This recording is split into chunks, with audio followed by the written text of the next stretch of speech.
Hello everyone and welcome to another Supremacy 1914 update with me, Alfapiomega. Now last time we left off in a bit of a tricky situation for both of the nations, and one big difference, you can see that I joined the third game, which started today. Is day 1. So from now on, I'm gonna do updates for 3 games. So yeah, let's start. Without any further ado, I'm gonna just load them up, and we'll see them one by one. Let's take this down. It's down, and start with this one, which should be the gold round where I played Northern Russia. Come on, bro.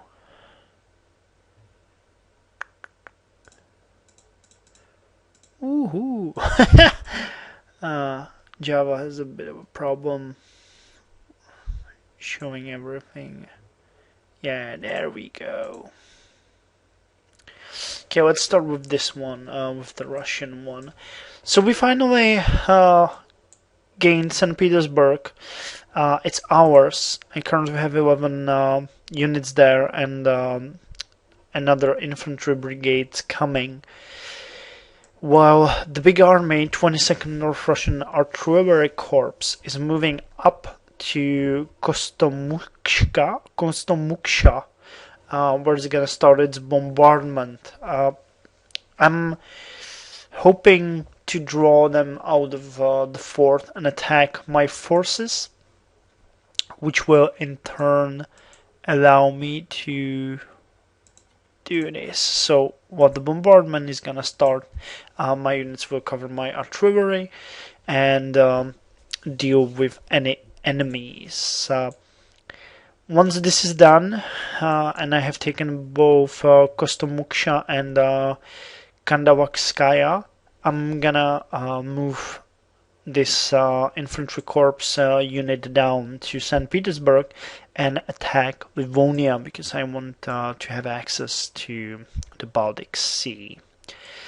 Apart from that, I am spying with my balloon on Astrakhan, and you can see that I can't see the third province. There's no way in which I could move these units down south, because that would mean declaration of war on Astrakhan, and I'm not really interested in that, as they have their armies here and I don't.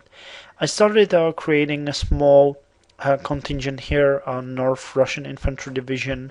It's the first North Russian Infantry Division actually, and I'm moving more troops here and then to prepare for the future conflict. It's logical that once I gain this, I'm gonna move here. From there, I might either attack Caucasus, Ukraine, or Lithuania. I'm not sure actually. The hottest candidate at this point is Lithuania, because of the two double provinces, or the one with higher resource production. However, same could be said for Caucasus, and it has oil. I don't think, no, they don't have any oil, any energy resources at all, except coal.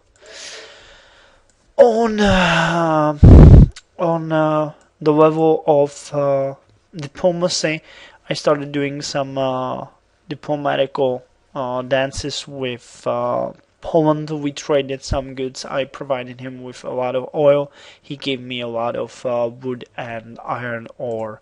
As always, I'm improving my economy, so you can see that there's a lot of factories being built or upgraded.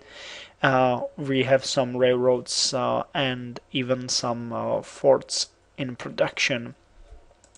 There are 3 artillery pieces currently being produced, which we'll use to enhance our troops and lower our casualties on the battlefield. Oh, and I see there's a unit here, so there you go. I actually have enough resources for another artillery piece, so I think I might start building one in Cherepovets. Do I? Yes, I do. So let's do that. I'm also trying to build a Trans-Russian railroad. I'm missing a railroad in Nikolsk. However, once those in production now will be produced, we'll have railroad all the way from Kotlas down to Kostroma. Penza and Don Kozak will be built next, thus creating a huge railroad across our territory. Okay, so I guess that's game number 1. There's not much to say about it. Now, game number 2, Sweden. You can see there has been a lot of wars and battles going on. This is the revolt or morale map mode. You can see that I took Archangel, Vologda, and Riga today, while St. Petersburg is getting slowly better, and these provinces are in yellow. So they're fairly good. I have St. Petersburg covered by artillery. There are more pieces coming, and once Vologda, Riga, and Archangel will get past the revolt risk, I'm gonna move the 25th Swedish Infantry Brigade, join it with the 40th Swedish Army, and attack Moscow, while the St. Petersburg Army, which is the 30th Swedish Army, will attack Smolensk. If I take these two, then the 40th Swedish Army will continue down south to take Kharkov, while the 26th and 32nd Swedish Infantry Division will attack Kovna, and the 30th Swedish Army will attack Vilna. I would like to go as far as the Black Sea, but I would be content with just getting these 4 provinces. You can see that my coal problem is getting slightly worse every day, and as I build a lot of barracks, yeah, you can see I have 1, 2, 3, 4 fully upgraded. This one will be finished, so it's gonna get even worse. And several level 1 barracks, so they're exhausting my grain production, but things will get better once the port in Helsingfors is finished, and we'll gain some more territory and morale. Interesting event on the diplomacy level of things. I have forged an alliance with France against Morocco. As Morocco is at the moment my biggest threat, I gave my word to the French leader that I will protect him. You can see that I'm already stashing troops in what could be called Swedish Benelux. It's just a small group, but should be around 45 regiments right now, which could eventually march to France. As you can see, there's also a across France railroad. One is being built in Paris, so I could easily and in a quick manner get down south. But more importantly, I started works on the first battleship of the Swedish Royal Navy, which is called Swedish Kingdom. This one will be located in the Canal La Manche, and waiting for the conflict to break out. Then it will move south and start bombardment of the Moroccan forces. I don't believe Morocco has any ships, which gives me the upper hand, and once this is finished, I'm gonna continue building another one. I do have only one province capable of building battleships. It must be level 3 or higher, but eventually I will gain another in Kalmar, and I'm working on getting some in Reykjavik. You can see that I'm upgrading because it would be nice to have a eventually have a battleship ports here and build the units up there. Okay, I guess that's all. Once I take Russia, I'm gonna move these forces here as well, and in case there will be no news on the front with Morocco, I might eventually invade Great Britain because of the coal resources they possess. They have two coal level 2 provinces and one Liverpool, one province that produces a ton of steel. So, is it steel or iron? No, it's iron ore. Okay. So yeah, that's game number 2, I guess. And number 3, game number 3, which I started today. I started it because of only one reason, and that it's Asia. I've never played this map before, so I decided to give it a try.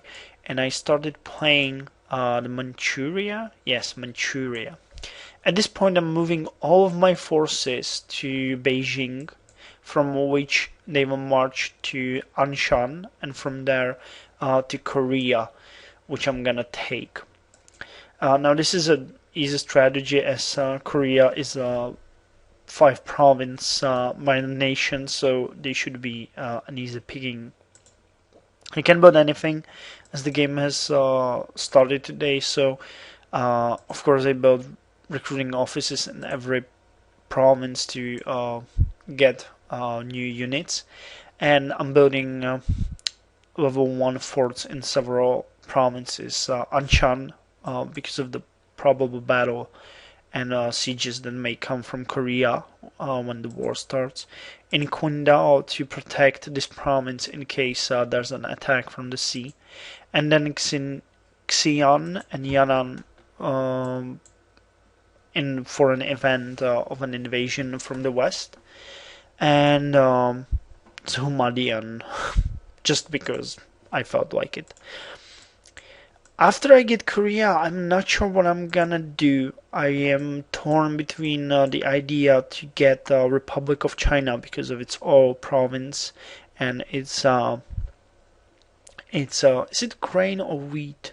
Grain. It's grain province, and because I could take Taiwan, or going on the back of the map, there's as well a 2 oil level province and a double wood province. Still not sure how to call these. Call them double or 2 wood province, whatever. The map is kind of hard because every way you will go, you will face more countries. So one of the ideas I had was even to invade Japan, because that would create a bulk and would not give me border with any more enemies. It might be a good idea from there to then move from there to move to China, or to attack China, Taiwan, and Japan and create such like a bulk nation. Who knows? But one thing is for sure, this will give a lot of space for battleships. So I'm gonna have to build some.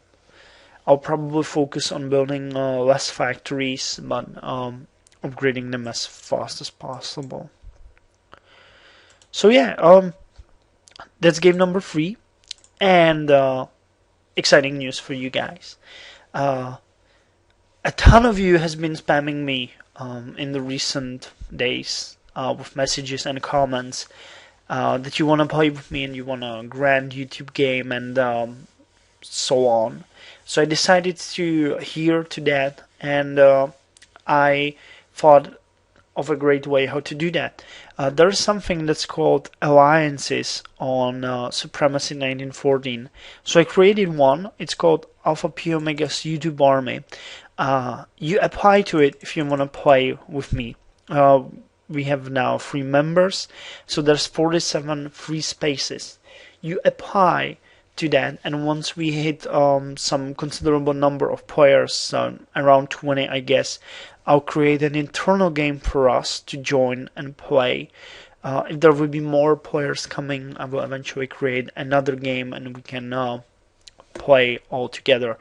On a side note, though, I'm gonna boot the quitters. So anyone who's gonna join a game and become inactive in the first couple of days, or even if they are losing until you're eliminated or beaten totally, you don't have any units, you will stick with the games or you get the boot. Okay, this game is fun for people when people play it. It's not fun to have two players fighting all over Europe. So this has diplomacy, this has economy, this has armies, and has wars. But we need players, active players. So if you want to be one of those guys, apply and then send me a message on YouTube telling me that it's you.